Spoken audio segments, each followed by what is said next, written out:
دوستو شیطانی غصے کی حرمت کے اسباب اور نقصانات کے بعد اب کچھ غصے کے فوائد بھی سمجھ لیجئے گا کہ جو شخص غصے کے درست اور تعمیری استعمال کا طریقہ سیکھ لیتا ہے تو یہی غصے کی انرجی اسے دنیا کا کامیاب ترین انسان بنا دیتی ہے۔ ایسا غصے والا غسیلا شخص مجھے بہت پیارا لگتا ہے۔ تم کو آتا ہے پیار پہ غصہ، مجھ کو غصے پہ پیار آتا ہے۔ بھائی مبارک ہو اسے جسے بہت غصہ آتا ہے، تم تو بہت آسانی سے زندگی کے ہر شعبے میں کامیابی حاصل کر سکتے ہو۔ اب آپ سوچ رہے ہوں گے کہ یہ کیا بات ہوئی بھائی، پہلے غصے کو شیطانی عمل ثابت کیا اور اب غصے پر مبارکیں دے رہے ہو۔ تو میرے دوستو یہی تو غیظ اور غضب میں فرق ہے نا۔ عربی میں غصے کے لیے دو الفاظ استعمال ہوتے ہیں، ایک غیظ اور ایک غضب۔ ایک ہوتا ہے غصہ آنا اور دوسرا ہے غصہ کرنا، ان دونوں میں فرق ہے۔ غیظ اس غصے کو کہتے ہیں جب انسان اندر ہی اندر کوڑتا رہتا ہے، یہ ایک داخلی کیفیت ہے، اور غضب اس غصے کو کہتے ہیں جس کو انسان خارج میں ظاہر کرنے کا ارادہ رکھتا ہو، یہ ایک خارجی کیفیت ہے۔ یاد رکھیے غصہ ایک بہت بڑی انرجی اور توانائی کا نام ہے، ایک بڑی پاورفل فورس ہے۔ اب جو انسان غضب کی صورت میں اس توانائی کو کسی تعمیری اور پروڈکٹیو کام کے لیے خارج میں ظاہر کرنے کا ہنر سیکھ لیتا ہے نا، ایسے شخص کو کامیابی اور ترقی سے دنیا کی کوئی طاقت روک نہیں سکتی۔ اسی لیے میں غصے والوں کو مبارکباد دیا کرتا ہوں۔ وہ ایک بچے نے مجھے کہا کہ میرا دوست جانتا ہے کہ میں بہت بڑا فٹ بالر بننا چاہتا ہوں، لیکن اس نے آج گراؤنڈ میں مجھے کہا کہ تجھ میں تو کوئی ٹیلنٹ ہی نہیں ہے، تو فٹ بالر بن ہی نہیں سکتا۔ مجھے بڑا غصہ آیا۔ میں نے اس بچے سے پوچھا کہ پھر تو نے کیا کیا؟ اس نے کہا کرنا کیا تھا، میں نے سب کے سامنے اس کی خوب پٹائی کی اور خوب مکے اور لاتیں ماری۔ میں نے کہا نادان تو نہیں جانتا، اس کے جملوں نے تیرے اندر غصے کی صورت میں ایک غیر معمولی انرجی پیدا کر دی تھی۔ اگر تو اس انرجی کا صحیح استعمال کرتا تو وہی غصے کی توانائی تجھے کامیاب فٹ بالر بنا دیتی، لیکن افسوس تو نے لاتے اور مکے مار کر اس ساری توانائی کو وہیں ضائع کر دیا۔ اسی لمحے غصے کی صورت میں جو تیرے اندر ایک پاورفل فورس پیدا ہو گئی تھی اسے تو پریزرو کرتا، اور بعد میں ٹریننگ کے دوران وہ سارا غصہ تو فٹ بال پر نکالتا، اور جب بھی سستی پیدا ہوتی اس کے وہی جملے یاد کر کے اپنے اندر غصے کی انرجی پھر پیدا کر کے فٹ بال پر نکالتا۔ جو لاتیں تو نے فٹ بال کو مارنی تھی وہ لاتیں اور مکے اس غصہ دلانے والے کو مار کر تو نے ساری انرجی ضائع کر دی۔ میرے دوستو اس بات کو سمجھنا، جب انسان کو کوئی غصہ دلاتا ہے نا تو اس کی سانس پھولتی ہے، دل کی دھڑکن تیز ہوتی ہے، اسے پسینہ آتا ہے، بلڈ ویسلز ڈائلیٹ ہوتی ہیں، خون کی رگیں کھلتی ہیں، دوران خون میں اضافہ ہوتا ہے، چہرہ سرخ ہو جاتا ہے۔ غصہ انسان کے اندر اس قدر موٹیویشنل انرجی پیدا کر دیتا ہے۔ یونیورسٹی آف ایمسٹرڈم کی 2009 کی ایک اسٹڈی کے مطابق غصے کی ایک کیفیت انسان کی کریٹیو ایبیلٹی، انسان کی تخلیقی صلاحیتوں کو بڑھا دیتی ہے۔ آپ نے ہمیشہ غصے کے نقصانات کو ہی سنا ہے، آپ کو غصے سے حاصل کیے جانے والے فوائد کا اندازہ ہی نہیں ہے۔ University of New South Wales کی ایک اسٹڈی کے مطابق جو انسان غصے کی انرجی کے درست استعمال کا طریقہ سیکھ لیتا ہے، ایسے غصے والے شخص کو دھوکہ دینا آسان نہیں ہوتا، وہ کبھی کسی سے دھوکہ نہیں کھاتا۔ بس اینگر کو مینج کرنے کا طریقہ سیکھ لو، یہی غصہ تمہارے اندر ایک موٹیویشنل انرجی کا کردار ادا کر سکتا ہے۔ جس طرح پیاس پیاسے کو پانی تلاش کرنے کے لیے موٹیویشن دیتی ہے، بھوک بھوکے کو کھانا تلاش کرنے کے لیے موٹیویٹ کرتی ہے، عین اسی طرح غصہ انسان کے اندر اس کے گول کو اچیو کرنے کی غیر معمولی موٹیویشن پیدا کر سکتا ہے۔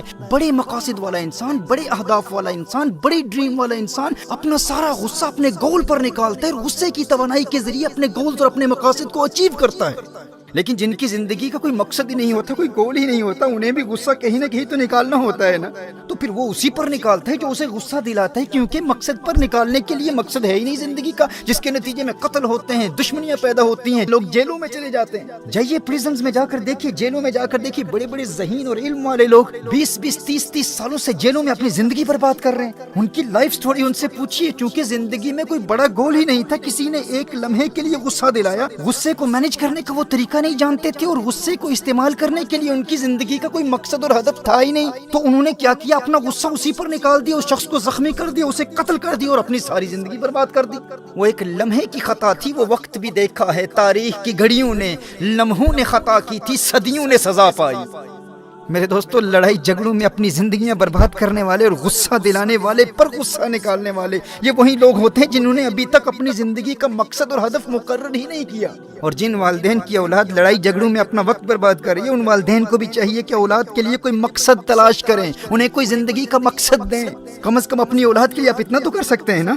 آپ کے بچے انرجی سے بھرے ہوئے ہیں اور وہ انرجی انہوں نے کسی چیز پر نکالنی ہے. اگر آپ انہیں زندگی میں مقصد نہیں دیں گے تو وہ کرمنل بنیں گے اور وہ اپنی وہ انرجی کرائم پر اور لڑائی جھگڑوں اور فسادات میں نکالیں گے. اور جس خوش قسمت انسان کو زندگی میں واضح مقصد مل جاتا ہے اور وہ اپنے مقصد کو تلاش کر لیتا ہے، اسے تو اس بات کا خوف لاحق ہوتا ہے کہ کہیں میں غافل نہ ہو جاؤں، کہیں سست نہ ہو جاؤں. وہ تو مواقع کی تلاش میں ہوتا ہے کہ کوئی غصہ دلائے اور میں اس غصہ دلانے والے کا شکریہ ادا کرتے ہوئے اس غصے کو اپنے مقصد پر نکالوں.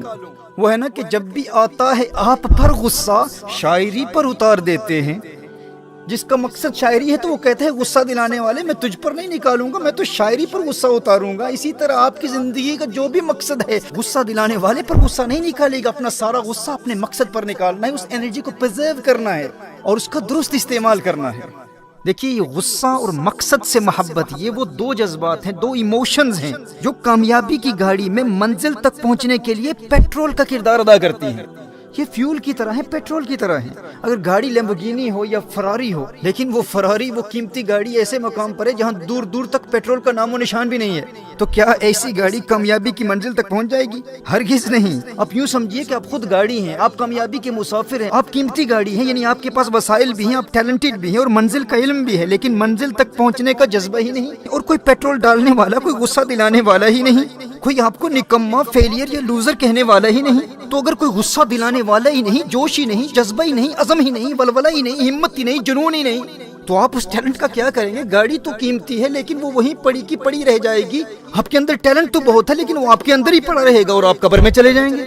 اگر آپ کے پاس ٹیلنٹ ہے، وسائل ہیں، آپ کسی امیر باپ کے بیٹے ہیں، آپ کے روابط ہیں، کانٹیکٹس ہیں، سفارشیں ہیں، سب کچھ ہے، لیکن غصے اور مقصد کی محبت کا پیٹرول آپ کی قیمتی گاڑی میں نہیں ہے، تو آپ کی وہ قیمتی گاڑی آپ کے گیراج میں ہی پڑی رہ جائے گی.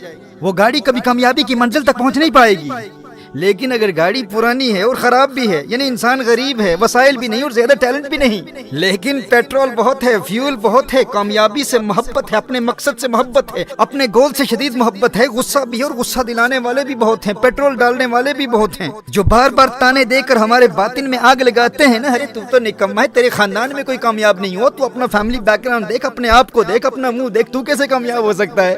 لوگ بار بار غصہ دلا کر اس کم قیمت اور پرانی گاڑی میں پیٹرول ڈالتے رہتے ہیں اور ہم پر مہربانیاں کرتے رہتے ہیں، لیکن ایسی گاڑی پرانی بھی ہو، اس میں پیٹرول بہت ہوتا ہے، انسان غریب بھی ہے، وسائل بھی نہیں ہے، ٹیلنٹ بھی نہیں ہے، لیکن پھر بھی وہ کامیابی کی منزل تک پہنچ جاتا ہے. وہ غریب بھی ہو، وسائل بھی نہ رکھتا ہو، زیادہ ٹیلنٹڈ بھی نہ ہو، لیکن اس کے اندر جوش ہو، جذبہ ہو، جنون ہو، ہمت ہو، ولولہ ہو اور غصے کو ایک پازیٹیو انرجی کی طرح دیکھتا ہو اور غصے کے تعمیری استعمال کا ہنر سیکھ چکا ہو. ایسی گاڑی پرانی بھی ہو، کم قیمت بھی ہو، خراب بھی ہو، وہ ایک نہ ایک دن کامیابی کی منزل تک پہنچ جاتی ہے، کیونکہ وہ اپنے مقصد سے محبت اور غصے کے پیٹرول سے بھری ہوئی ہوتی ہے.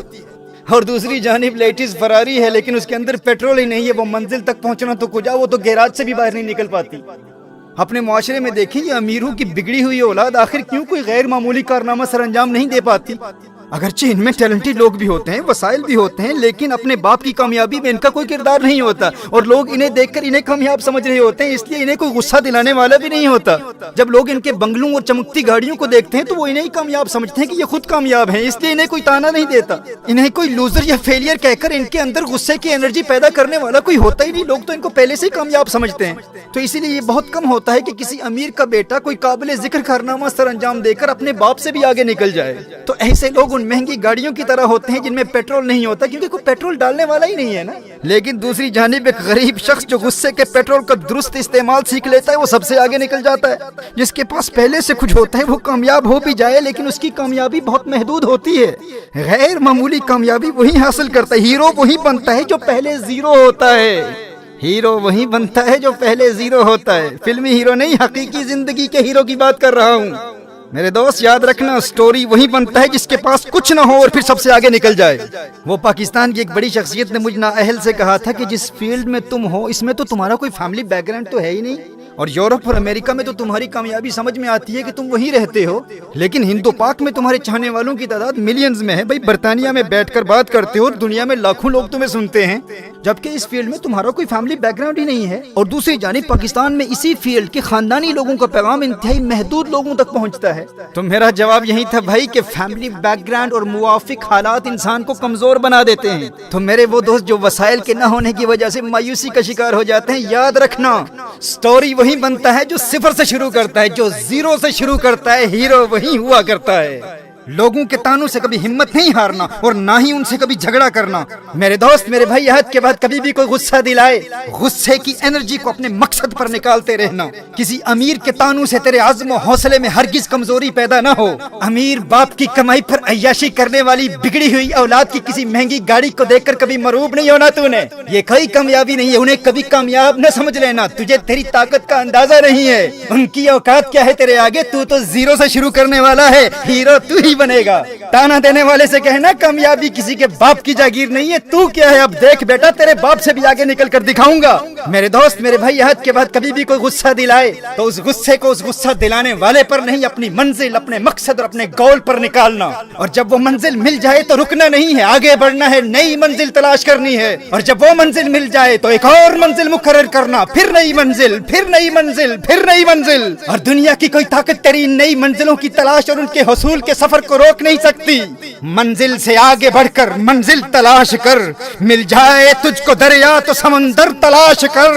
سجدوں سے تیرے کیا ہوا، صدیاں گزر گئی، دنیا تیری بدل دے وہ سجدہ تلاش کر۔ ایمان تیرا لٹ گیا رہزن کے ہاتھوں سے، ایمان تیرا بچا لے وہ رہبر تلاش کر۔ ہر شخص جل رہا ہے عداوت کی آگ میں، اس آگ کو بجھا دے وہ پانی تلاش کر۔